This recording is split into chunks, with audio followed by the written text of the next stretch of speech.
오늘 우리에게 주시는 하나님의 말씀은 누가복음 15장 25절부터 32절까지의 말씀입니다. 누가복음 15장 25절부터 32절입니다. 신약성경 221쪽 부분에 있습니다.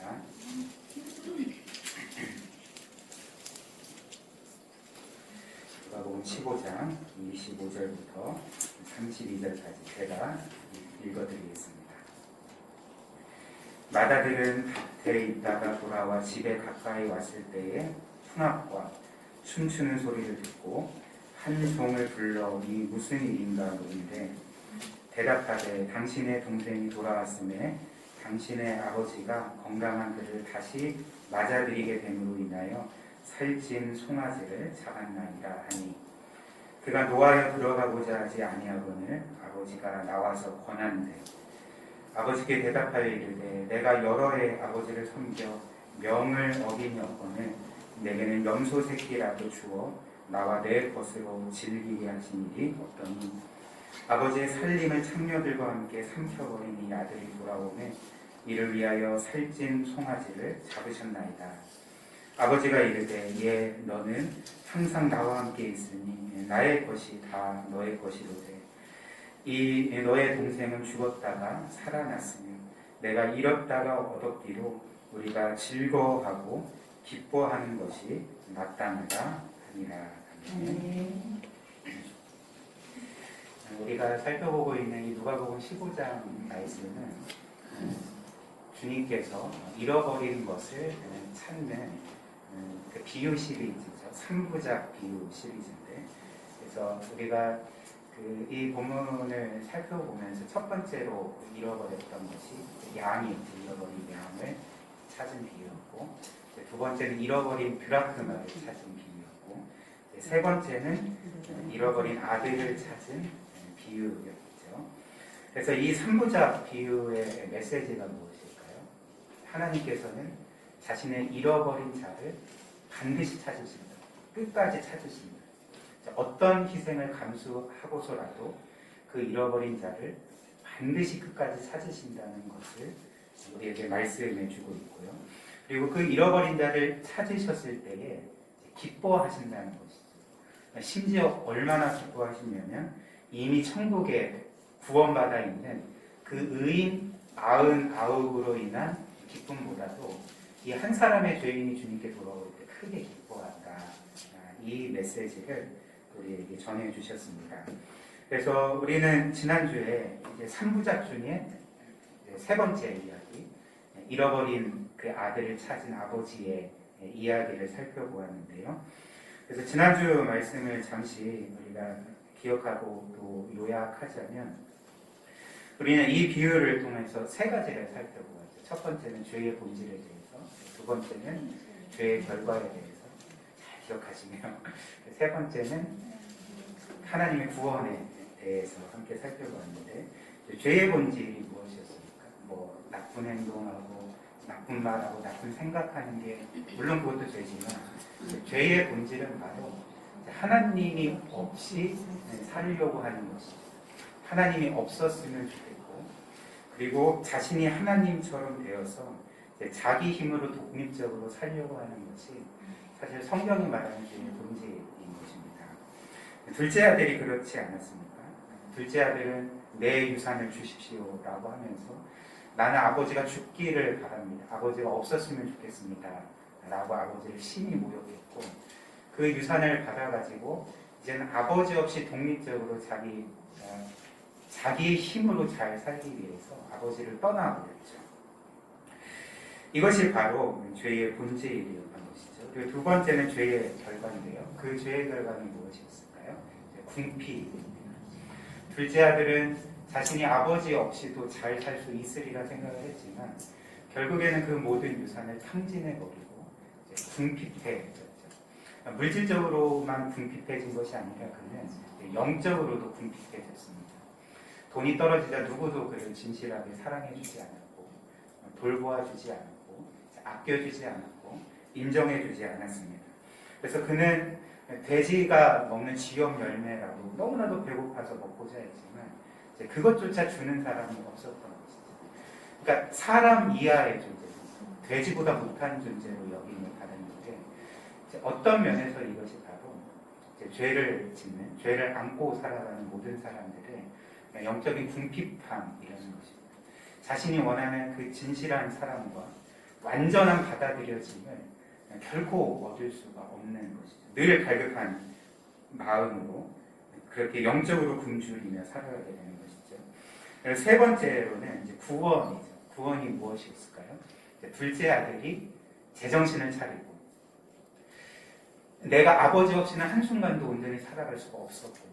그리고 내가 아버지를 떠나면서 진정으로 원했던 그 진실한 사랑, 완전히 받아들여지는 것, 그리고 내 인생의 진정한 의미와 목적, 그리고 진정한 자존감, 이 모든 것들이 아버지 밖에 있었던 것이 아니라 아버지 안에 있었구나라는 것을 깨닫게 되고 아버지께로 돌이키는 것이죠. 이것이 바로 이제 구원이고 회심인데, 바로 이처럼 하나님 안에 우리가 원하고 바라는 모든 것이 있다는 것, 우리를 진정으로 만족시키는 그 진실한 완전한 사랑, 우리를 의롭다 선언해 주시는 완전한 받아주시는 것, 또 우리의 인생의 의미와 목적과 진정한 자존감과 자유함과 평안과 확신이 모든 것들이 아버지 안에 있음을 깨닫고 그분께로 돌이키는 게 바로 회심이자 구원인 것이죠.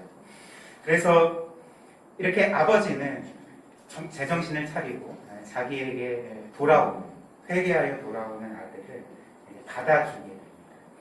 그리고 그의 죄에 대해서 어떤 언급도 없이, 어떤 책망도 없이 그에게 좋은 옷과 좋은 신을 심겨드리고, 그리고 그에게 반지를 끼워줬는데 바로 다시금 그를 종이 아닌 아들로서, 상속자로서 받아준다는 것을 의미하는 바였죠. 그리고 그 아들을 위해서 굉장히 큰 잔치를 벌여 주었던 것이죠. 그래서 이 이야기가 이제 여기에서 딱 끝나면 뭔가 굉장히 감동적이지 않습니까? 해피엔딩 끝나서 굉장히 이제 감동적으로 마무리가 될 것이고, 사실 우리도 과거의 이 본문을 보면 딱 여기까지만 감동적이야 라고 하면서 뒷 이야기는 별로 신경 쓰지 않는, 그렇게 아마 성경을 읽으셨으리라 생각을 하는데요. 그러나 이 이야기는 여기에서 끝나는 것이 아니죠. 해피엔딩으로 끝나지 않습니다. 왜냐하면 아버지에게는 사실 잃어버린 아들이 하나 더 있었거든요. 그 아들은 첫째 아들이었습니다. 이렇게 큰 죄를 지은 자신의 동생이 아버지께로 돌아왔을 때에 그 아들을 선대하고 다시 받아주는 아버지에 대해서 분노하고 그 아버지를 거부한 첫째 아들이 또 다른 그에게 잃어버린 아들이었다는 것이죠. 사실 주님께서는 이 비유를 말씀해 주실 때에 이 포커스 자체가, 초점 자체가 사실 둘째 아들에 있었던 것이 아니라 첫째 아들에 있었습니다. 우리는 보통 이 세 번째 잃어버린 아들, 그래서 다시 찾은 아들의 비유의 주인공을 둘째 아들로 생각하지만 사실 예수님의 의도는 그것이 아니었습니다. 예수님의 의도는 물론 둘째 아들에 대해서도 말씀하셨지만 그분의 의도와 초점은 바로 첫째 아들에 있었던 것이죠. 이 일을 어떻게 알 수가 있을까요? 주님께서 지금 이 비유를 누구에게 말씀하고 계신지를 보면 알 수가 있는 것이죠. 1절부터 3절 말씀 한번 보시겠습니까? 1절부터 3절 말씀 보시면 제가 읽어드리겠습니다. 모든 세리와 죄인들이 말씀을 들으러 가까이 나오니 바리새인과 서기관들이 수군거려 이르되 이 사람이 죄인을 영접하고 음식을 같이 먹는다 하더라. 예수께서 그들에게 이 비유로 이르시되, 예수님이 세리와 온갖 죄인들을 받아주시고 그들에게 하나님의 말씀을 전해주실 때에 바리새인과 서기관들이 수군거리면서 어떻게 이 자가 이런 죄인들과 함께 어울릴 수 있는가, 이런 죄인들을 받아줄 수 있는가, 이렇게 불평하는 가운데 내가 왜 이 죄인들을 받아주는지에 대한 이유를 말씀하고 계시는데 3절 말씀에 예수께서 그들에게 이 비유로 이르시되, 여기서 그들이 누구겠습니까?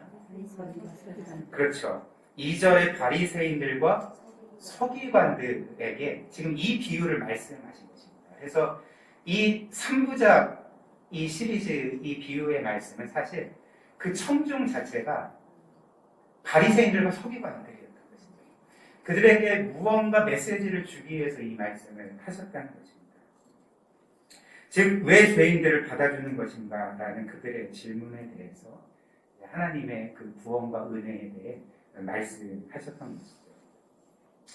그래서 예수님의 비유에서 등장하는 이 두 아들, 그래서 둘째 아들은 결국 누구를 가리킬까요?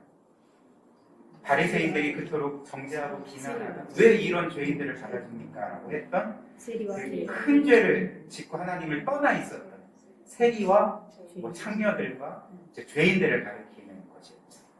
그렇다면 첫째 아들은 누구를 가리키겠습니까? 이런 죄인들을 비난하고 정죄하고 자기의 의로움을 드러내던 나는 아무 문제 없어 라고 그렇게 자신에 대해서 확신하던 그 바리새인들과 서기관들을 가리켜 이 첫째 아들로 그들의 실체를 보여주시고자 했던 것입니다. 그런데 예수님께서 결국 이 비유를 통해 말씀하시고자 하는 것이 무엇일까요? 둘째 아들과 같은 죄인들만 잃어버린 바 된 것이 아니라는 것이죠. 너희와 같이 하나님의 율법을 철저하게 지키고 의롭다 여겨지는 첫째 아들과 같은 너희 또한 영적으로 하나님께 잃어버린 바 된 자들이라는 것을 알려주는 말씀이라는 것입니다. 그렇다면 둘의 차이가 무엇일까요? 지난주에 우리가 살펴본 것처럼 둘의 차이는 무엇이냐면 둘째 아들은 자신의 불순종함으로써 자신이 원하는 것을 얻으려고 했지만 잃어버린 바 되었고, 첫째 아들의 경우에는 자신의 순종함으로써 자기가 원하는 것을 얻으려고 했지만 똑같이 잃어버린 바 되었다는 것입니다. 이것이 둘의 차이가 되는 거죠. 근데 똑같은 점은 결국에는 첫째 아들도 둘째 아들도 하나님께 잃어버린 바 된 자들이었다는 것이죠. 그래서 우리는 오늘 이제 두 번째 시간으로 이 본문 말씀을 살펴보면서 첫째 아들이 어떻게 잃어버린 바 되었는지를, 그리고 하나님께서 그 또한 어떻게 구원하시는지를 살펴보고자 합니다. 지난주 말씀처럼 아버지가 돌아온 둘째 아들을 다시 받아주고 그를 위해서 큰 잔치를 베풀어 주었을 때에, 그때 이제 첫째 아들은 밭에서 일을 마치고 집으로 돌아오는 길이었습니다. 근데 그 첫째가 집으로 돌아오는 길에 이상한 소리가 나는 거예요. 풍악 소리가 나고 춤추는 소리가 나고 큰 잔치에서 그 시끌벅적한 소리가 나니까 이게 무슨 일인가? 오늘 뭐 아버지 생신도 아니고 그렇다고 뭐 가정에 큰 행사가 있는 것도 아닌데 웬 잔치 파티가 벌어지는가? 그래서 이제 이 첫째 아들이 한 종에게 이 자초지도정에 대해서 물어보게 된 것이죠. 그래서 25절부터 27절입니다. 맏아들은 밭에 있다가 돌아와 집에 가까이 왔을 때에 풍악과 춤추는 소리를 듣고 한 종을 불러 이 무슨 일인가 묻는데, 대답하되 당신의 동생이 돌아왔으며 당신의 아버지가 건강한 그를 다시 맞아들이게 됨으로 인하여 살찐 송아지를 잡았나이다 하니. 이 말을 들은 첫째 아들의 반응이 무엇일까요? 아, 내 동생이 살아서 돌아왔구나. 너무 기쁘다. 너무 감사하다.가 아니라 분노했죠. 크게 분노했던 것이죠. 그래서 28절처럼 이런 아버지와 같은 기쁨이 아니라, 어떤 감사함이 아니라 크게 분노했고, 그래서 그 잔치에 들어가지 않게 됩니다. 그리고 그때 아버지는 첫째 아들이 집으로 돌아왔는데 이 잔치에 들어오지 않고 굉장히 화나 있다는 소식을 듣고 그 밖으로 나아가서 이제 그 아들을 설득하기 시작하는 것이죠. 잔치에 참여하길 권하고 있었습니다. 그래서 28절 보시면 그가 노하여 들어가고자 하지 아니하거늘 아버지가 나와서 권한대라고 말씀을 하죠. 여기에서 권하다라는 말의 헬라어는 그 파라칼레오라는 단어, 좀 어렵지만 뭔가 좀 그 들어본 말 같지 않습니까? 우리가 그 금요기도회 때마다 하나님을 아는 지식 네, 함께 나누고 있는데 이제 성령에 대해서 우리가 살펴볼 때 성령께서 보혜사이시잖아요. 근데 그 보혜사라는 헬라어가 이제 파라클레토스거든요. 그래서 사실 이 파라칼레오라는 단어는 이 파라클레토스의 동사형이라고 할 수가 있겠죠. 그러니까 파라클레토스는 파라칼레오의 명사형이라고 할 수가 있겠죠. 그래서 그 파라라는 단어는 누구 옆에, 누구 곁에라는 뜻이고, 칼레오라는 단어는 뭐냐면 누구를 부르다 혹은 누구를 청하다 이런 의미입니다. 그래서 이 파라칼레오라는 단어는 누구 곁에 서서 부르고 청하고 이렇게 간청하는 것을 위로하는 것을 의미하는 것이죠. 즉 아버지께서 나와서 지금 첫째 아들 곁에 서서 그를 권한다는 것, 파라클레오 한다는 것은 무슨 의미냐면 마치 성령께서 우리 곁에 계셔서 우리를 위로하시고 우리를 위하여 간청하시고 강구하시는 그림을 보여주는 것이죠. 그러니까 굉장히 그 첫째 아들을 사랑하고 위하는 마음으로 지금 그 아들을 설득하고 있는 것입니다. 그런데 사실 이 첫째 아들의 태도는 당시 사회에서는 결코 용납될 수 없는 것이었거든요. 왜냐하면 그 집안의 가장 큰 어른인 아버지가 큰 잔치를 벌였는데 그 잔치에 나는 들어가지 않겠다. 화난 상태에서 들어가지 않겠다라고 하는 것은 손님들에게 어떤 모습으로 비쳤을까요? 마치 이 첫째 아들이 이런 말을 하는 것처럼 비쳤다는 것이죠. 나는 아버지를 별로 중요하게 여기지 않습니다. 나는 아버지를 없는 것처럼 여깁니다. 요즘 말로 나는 아버지를 투명인간처럼 여깁니다.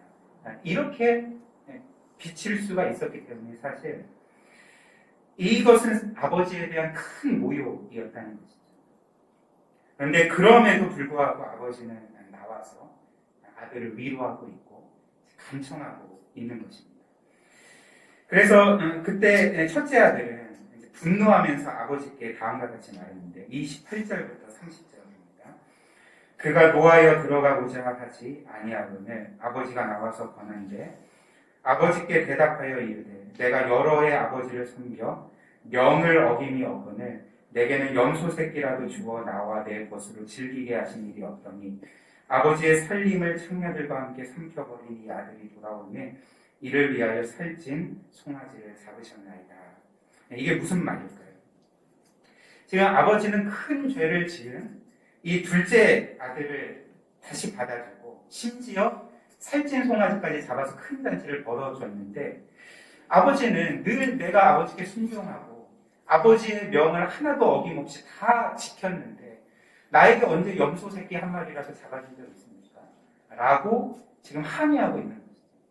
그렇기 때문에 아버지는 굉장히 불공평하고 불의한 분입니다. 라고 그렇게 항의하고 있는 것입니다. 그래서 첫째 아들의 말은 무엇일까요?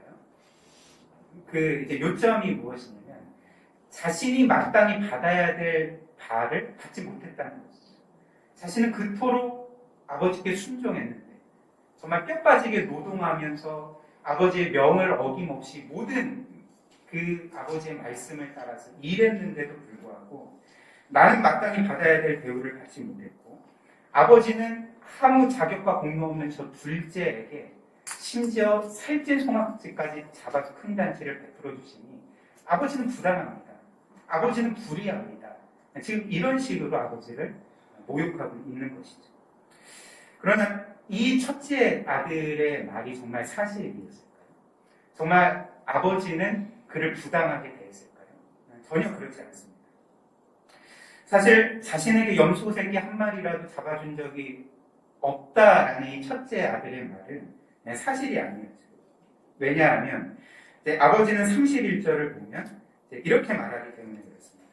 아버지가 이르되 예 너는 항상 나와 함께 있으니 나의 것이 다 너의 것이로되 라고 말하고 그래서 이 31절의 말처럼 사실 이 첫째 아들을 대하는 그 아버지의 그 사랑 특별히 그 31절의 말처럼 사실 아버지의 모든 것이 첫째 아들의 것이었기 때문에 내게 염소 새끼 한 마리라도 잡아준 적이 없습니다라는 말은 어떤 면에서는 틀린 말이었죠.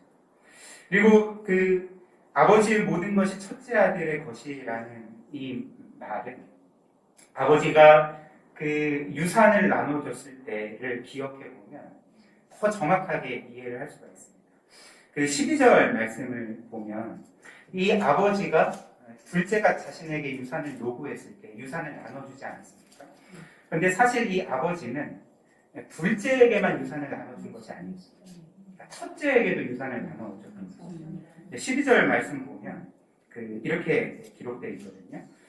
그 둘째가 아버지에게 말하되 아버지여 재산 중에서 내게 돌아올 분깃을 내게 주소서 하는지라. 아버지가 그 살림을 각각 나눠 주었더니, 여기에서 각각 나눠 주었다는 말이 무슨 의미겠습니까? 아버지는 지금 자신의 유산을 둘째에게만 나눠준 것이 아니라 둘째에게도 나눠주고 첫째에게도 나눠줬다는 것이죠. 그러니까 둘 모두에게 지금 유산을 나눠줬다는 것입니다. 그리고 율법에 따르면 그 아버지가 유산을 나눠줄 때, 아버지가 죽고 그 유산을 받을 때에 첫째 아들은 무조건 둘째보다 2배의 몫을 받게 되어 있습니다. 그렇다면 어떻게 된 걸까요? 이제 아버지의 유산의 3분의 2는 첫째 아들이 가졌고 3분의 1은 둘째 아들이 가진 것이죠. 그렇다면 지금 아버지에게 남은 것은 얼마일까요? 아버지에게 남은 건 지금 없습니다. 왜냐하면 다 나눠줬기 때문에 아버지에게는 지금 남은 것이 하나도 없는 것이죠. 그리고 둘째 아들은 그 유산을 가지고 먼 나라로 가서 허랑방탕하게 생활하면서 다 써버렸기 때문에 그 집에서 남은 유산은 다 누구 것입니까? 첫째 아들의 것입니다. 그러니까 지금 아버지가 나의 모든 것은 너의 것이 아니냐라고 했던 말이 사실인 것이죠.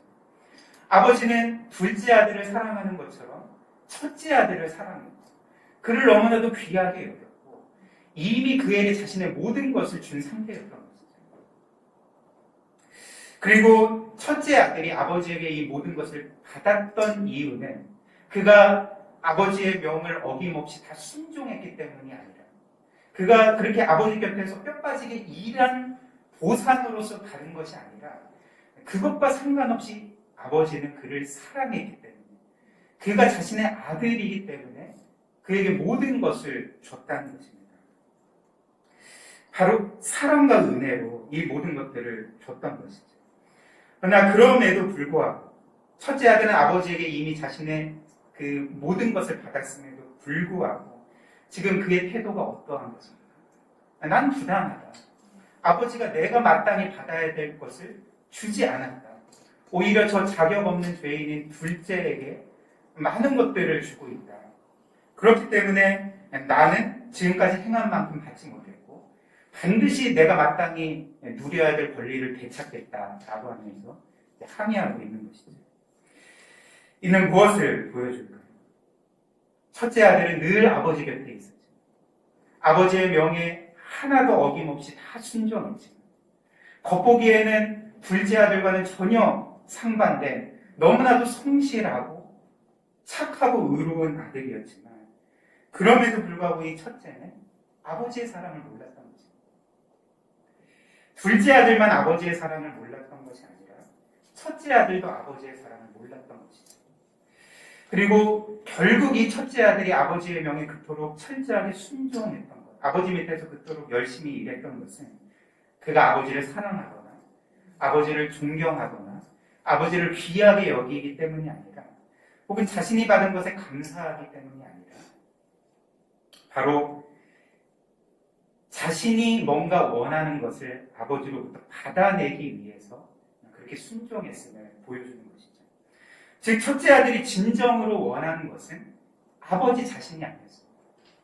바로 아버지로 말미암아서 자신이 마땅히 받아야 된다고 생각했던 보상을 아버지보다 더 원했던 것이죠. 따라서 첫째 아들에게 아버지는 단지 어떤 사랑의 대상이거나 신뢰의 대상이거나 혹은 그 어떤 존경의 대상이 아니라 단지 자신이 원하는 것을 받아내는 수단으로서, 거래 대상으로서 그렇게 대하고 있었던 것이죠. 이런 이유로 첫째 아들은 이제 아버지에게 이렇게 말한 것이지 않겠습니까? 내가 지금까지 이만큼 노동하고 순종했으니까 당신은 나에게 내가 원하는 것을 주어야 됩니다. 그러나 당신은 나의 마땅한 권리를 무시했고 오히려 아무런 자격이 없는 둘째 아들을 받아주셨으니 당신은 불이합니다. 나는 이제부터 당신을 없는 것처럼 여기겠습니다.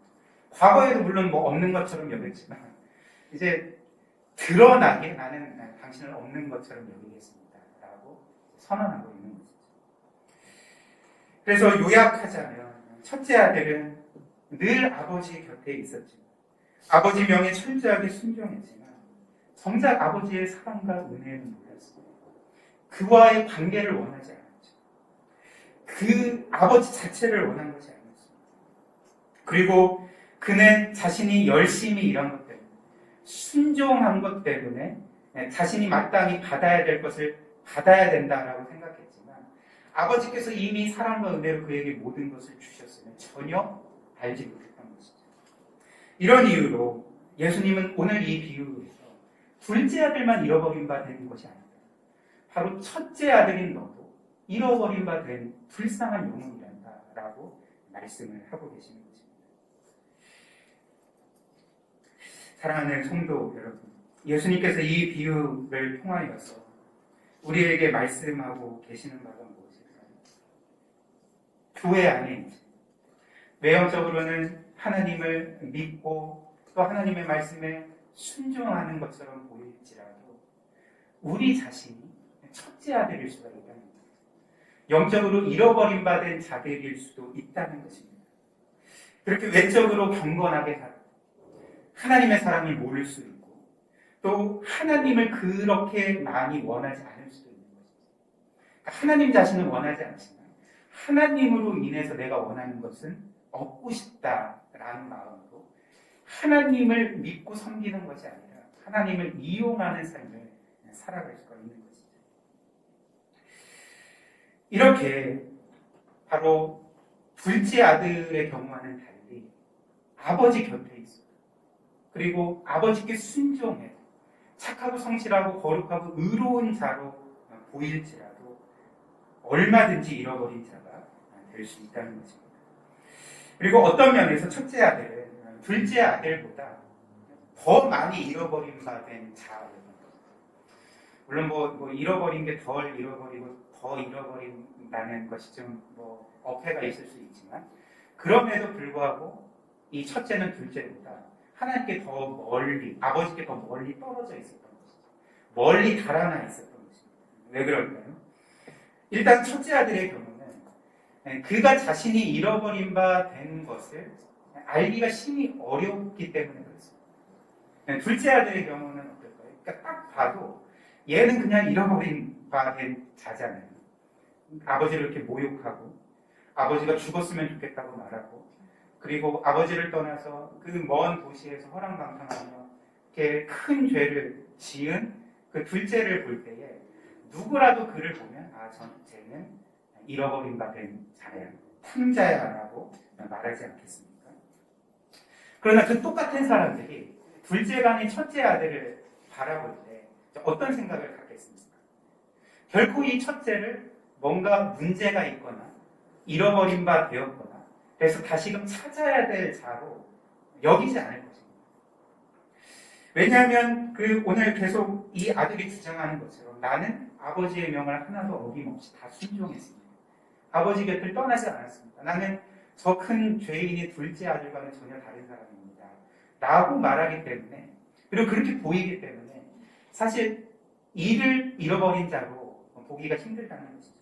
자기 자신도 정말 자기 자신을 잃어버린 바 된 자로 생각할 수 있는 것 자체가 사실 상상할 수 없는 일이지 않겠습니까? 누군가가 첫째 아들에게 가서 당신이 잃어버린 바 된 아들인 것을 모르지만 실제로는 당신은 잃어버린 아들이요 라고 말하면 이 첫째 아들의 반응이 어떨까요? 분노하겠죠. 감히 나같이 성실하고 나같이 착하고 의로운 아들을 잃어버렸다고 말해? 라고 하면서 나를 어떻게 저런 더러운 죄인과 비교할 수 있어? 라고 하면서 분노하지 않겠습니까? 그리고 또한 첫째 아들과 같은 사람은 이렇게 자신이 결코 잃어버린 바 되지 않았다고 생각하기 때문에 하나님의 은혜를 필요로 하지 않는 것입니다. 구원을 필요로 하지 않는다는 것입니다. 그러니까 은혜를 받아야 하거나 구원을 받아야 한다는 필요성 자체를 전혀 느끼지 못하게 된다는 것이죠. 주님께서 말씀하신 비유 중에 하나가 이를 잘 보여주는데요. 우리 누가복음 18장 말씀 한번 보겠습니다. 누가복음 18장 9절부터 14절 말씀.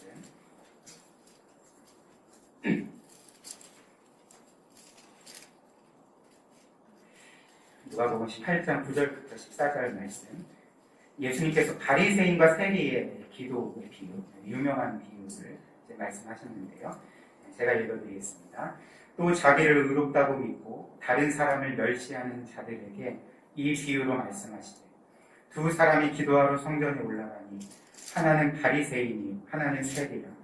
바리새인은 서서 따로 기도하여 이르되 하나님이여 나는 다른 사람들 곧 토색, 불의, 간음을 하는 자들과 같지 아니하고 또 이 세리와도 같지 아니함을 감사하나이다. 나는 일에 2번씩 금식하고 또 소득의 11조를 드리나이다. 세리는 멀리 서서 감히 눈을 들어 하늘을 쳐다보지도 못하고 다만 가슴을 치며 이르되 하나님이여 불쌍히 여기소서.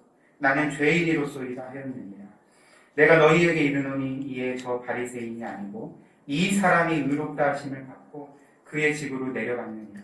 무릇 자기를 높이는 자는 낮아지고 자기를 낮추는 자는 높아지리라 하시니라. 이 비유에서 같은 날, 같은 시간대에 두 명의 사람이 성전에서 동시에 기도를 하고 있는 거죠. 바리새인과 세리인데, 그런데 사실 이 바리새인과 세리의 기도의 내용을 들어보면 이 둘의 기도의 내용이 너무나도 다른 것이죠. 그러니까 달라도 너무 다른 것이죠. 일단 바리새인의 기도는 그 내용이 어떠했습니까? 사실 이 바리새인의 기도는 이렇게 곰곰이 읽어보면 기도라기보다는 자기 자랑인 것이죠. 그래서 뭐라고 합니까? 내가 다른 죄인들 토색, 불의, 간음을 하는 자들과 같지 않고 저기 맨 뒷자리에서 저렇게 고개 숙이고 기도하는 저 세리와 같은 죄인과도 같지 않습니다.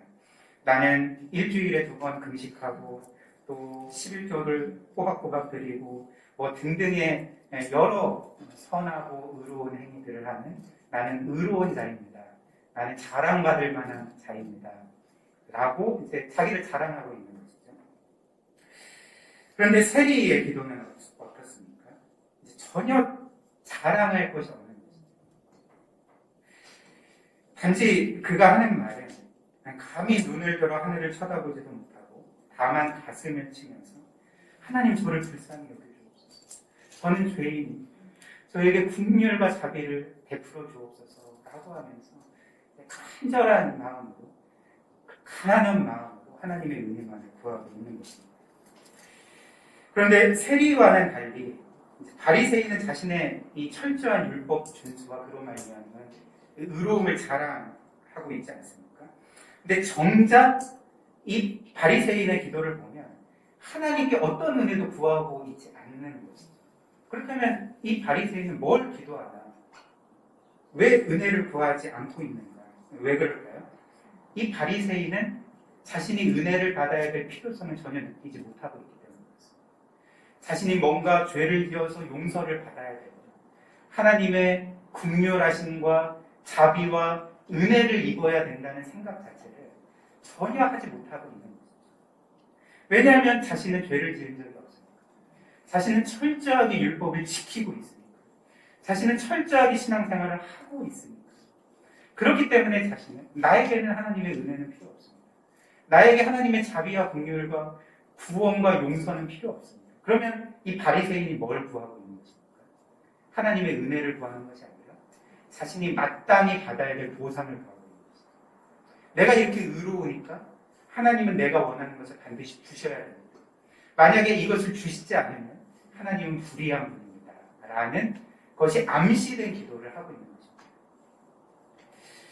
그렇다면 이제 그 예수님의 비유에서는 뭐 기록되지 않는 것이면 우리가 좀 상상력을 덧붙여서 만약에 하나님께서 이 두 사람이 동시에 기도할 때 바리새인의 기도는 들어주시지 않고 이 세리의 기도만 들어주셨다. 그리고 오히려 바리새인은 인생이 계속 꼬이고 뭔가 잘 안 되고 뭐 고난과 환란이 닥쳐오고 세리는 뭐 인생이 굉장히 잘 되고 평안하고 아무튼 하는 복을 얻었다고 하면 그것을 보고 바리새인이 어떤 반응을 하게 될까요? 첫째 아들과 같이 분노하게 돼요. 왜 그렇겠습니까? 자신이 마땅히 받아야 될 권리를 침해당했다고 생각합니다. 할 것이기 때문에 그렇습니다. 내가 마땅히 받아야 될 것을 하나님이 나에게 주시잖아요. 내가 마땅히 받을 대우를 하나님 나에게 주시지 않았다라고 하면서 분노하면서 하나님은 불공평하고 불의한 분이야라고 그렇게 하나님을 모욕하고 항의했을 것입니다. 오늘 이 비유에서 첫째 아들의 모습이 이와 같은 것이죠. 자신의 동생처럼 자신의 아버지께 불순종한 적이 한 번도 없었기 때문에 자신에게 이런 아버지의 용서나 은혜나 자비와 사랑이 전혀 필요 없다고 생각을 했던 것입니다. 다만 지금까지 그가 원했던 것은 내가 이만큼 순종했기 때문에 내가 이만큼 살아왔기 때문에 나는 마땅히 받아야 될 것을 받아야 되고 나는 내 권리를 지켜야 되고 하나님은 나를 내가 원하는 대로 대우해 주셔야 됩니다 라는 정신으로 살아왔던 거죠. 근데 그게 뒤틀려지니까 아버지가 오히려 둘째를 더 귀하게 여기시는 것처럼 여겨지니까 분노했던 것이고 이제 나는 아버지가 없는 존재인 것처럼 그렇게 살겠습니다 라고 아버지를 떠났던 것이죠. 이미 떠나 있음에도 불구하고 이제는 표면적으로 선언적으로 아버지를 떠나버린 것입니다. 그렇다면 마지막으로 예수님께서 첫째 아들과 같은 이 바리새인들과 서기관들에게 이 비유의 말씀을 주신 이유가 무엇일까요? 그 목적이 무엇일까요? 예수님께서 이렇게 말씀하신 거예요. 하나님께서 둘째 아들과 같은 죄인은 얼마든지 받아주지만 너희와 같이 자기 의로 똘똘 뭉친 자기에게 전혀 은혜가 필요 없다고 생각하는 너희와 같은 첫째 아들의 부류는 하나님이 결코 받아주시지도 않고 구원해 주시지도 않을 거다 라는 취지의 말씀을 하신 걸까요? 결코 그렇지 않습니다. 오히려 예수님의 말씀은 하나님께서 둘째 아들과 같은 죄인을 사랑하신 것처럼 첫째 아들과 같은 죄인도 사랑하신다는 것입니다. 둘째 아들과 같이 드러나는 죄를 짓고 자신이 죄인임을 인정하고 고백하는 자들을 사랑하시고 받아주실 뿐만 아니라 여전히 첫째 아들과 같이 자신의 죄를 보지 못하는 오히려 자신의 의로움을 자랑하면서 하나님의 은혜는 필요 없어 라고 주장하는 사람들까지도 하나님은 여전히 사랑하고 계시고 여전히 잃어버린 그를 찾기를 원하고 계시고 여전히 그를 구원하기를 원하신다는 메시지를 주고 계시는 것이죠. 이를 어떻게 알 수 있을까요? 예수님의 비유에서 나타난 아버지의 모습에서 우리가 분명히 볼 수 있지 않습니까? 지금 이 아버지는 첫째 아들에게 어떻게 행하고 있습니까?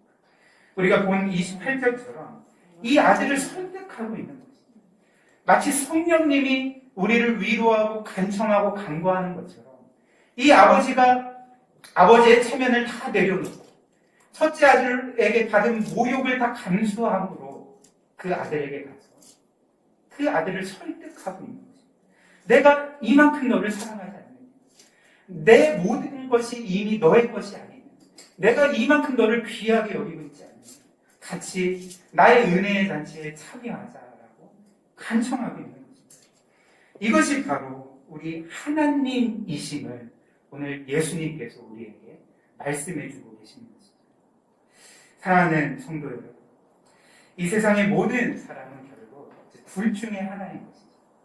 첫째 아들의 부류이든지 둘째 아들의 부류인 것입니다. 즉 하나님께 순종함으로써 자신의 의로움으로써 자신이 원하는 것을 얻어내려고 하는 자들인지 아니면 하나님께 불순종함으로써 하나님께 철저하게 독립하고 혼자 자기 뜻대로 삶으로써 자신이 원하는 것을 가지려고 하는 자들인지 둘 중에 하나라는 것입니다. 그러나 우리가 기억해야 될 것이 무엇일까요? 주님이 우리에게 말씀해 주시는 바가 무엇일까요? 첫째 아들이 순종함으로써 그토록 원했던 것, 갖고자 했던 것도 아버지 안에 있었고, 둘째 아들이 불순종함으로써 그토록 얻고자 했던 그 모든 것도 아버지 안에 있었다는 것입니다. 그 모든 것이 아버지 밖에 있는 것이 아니라, 아버지를 떠나면 얻을 수 있는 것이 아니라, 아버지께 돌아가야지만, 아버지 안에 거해야지만 진정으로 얻을 수 있고 누릴 수 있는 것임을 말씀하고 있는 것입니다. 그리고 하나님은 이 모든 것을 바로 그리스도를 믿는 자에게 주시는 것이죠. 자신의 의로움이 아니라, 자신의 공로가 아니라, 그리스도께서 우리를 위해 이루신 모든 그 구원의 완전한 의로움을 전적으로 의지하고 신뢰하고 자신의 것으로 받아들이는 자에게 하나님이 이 모든 은혜를 주신다는 것입니다. 사랑하는 성도 여러분, 혹시 우리는 이처럼 하나님을 떠나 있지 않습니까? 우리는 첫째 아들처럼 하나님을 떠나 있을 수도 있고, 둘째 아들처럼 하나님을 떠나 있을 수도 있습니다. 그러나 오늘 예수께서 우리에게 말씀하시는 바가 무엇입니까? 하나님은 우리를 결코 포기하시지 않습니다. 우리가 첫째처럼 혹은 둘째처럼 하나님을 떠나 있을지라도 하나님은 결코 우리를 포기하시지 않고 잃어버린 바를 반드시 찾을 것이다. 여전히 우리를 기다리시고 우리를 반드시 구원해 주실 것이다 라고 말씀하고 계시는 것입니다.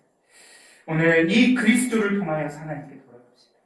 우리가 첫째 아들이든지 둘째 아들이든지 상관없이 하나님은 늘 우리를 기다리고 계시고 여전히 우리를 찾고 계시고, 우리가 주님께로 돌아갈 때 우리를 받으시고 우리를 기뻐해 주실 것입니다. 이런 은혜가 우리 사랑하는 모든 성도님들에게 있기를 주님의 이름으로 축복합니다. 제가 우리 말씀 기억하면서 함께 기도하는 시간 갖겠는데요.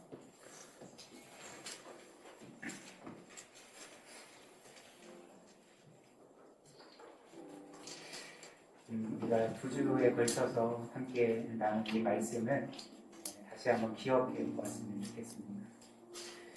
주님께서 이 비유를 통해 우리에게 이렇게 말씀하고 계시지 않습니까?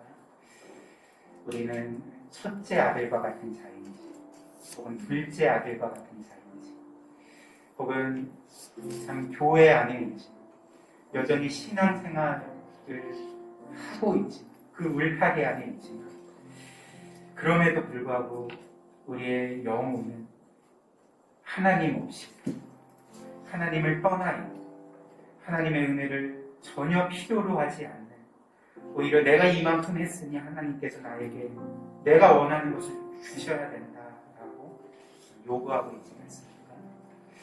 그래서 몸은 영적으로는 잃어버린 바 된 자로서 살아가고 있지 않습니까?